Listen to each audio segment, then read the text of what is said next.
साम्राज्य न्यूज, सामान्यांचा असामान्य आवाज। मार्केट यार्ड भुसार गेट समोर दुचाकी आणि ट्रकचा भीषण अपघात। मार्केट यार्ड येथील भुसार गेट समोर दुचाकी आणि ट्रकचा भीषण अपघात झाला। या अपघातात एक जण गंभीर जखमी झाल्याची माहिती समोर आली आहे। NL01 AC 9524 या ट्रक दुचाकी क्रमांक MS13 AK 5618 ला पाठीमागून जोराची धडक दिली। सदर हा ट्रक बोरामणी नाका या ठिकाणावरून मार्केट यार्डच्या दिशेने निघाला होता। सदर दुचाकी स्वार देखील बोरामणी नाका येथून मार्केट यार्डच्या दिशेने जात असताना ट्रकने पाठीमागून जोराची धडक दिली। या अपघातात दुचाकीवरील एक जण गंभीर जखमी झाल्याची माहिती प्रत्यक्षदर्शींनी सांगितली आहे।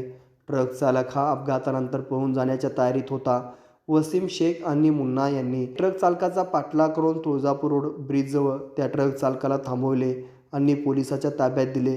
जखमीला खासगी रुग्णालयात उपचारासाठी पाठवण्यात आले असून घटनास्थळी पोलीसही दाखल झाले आहे।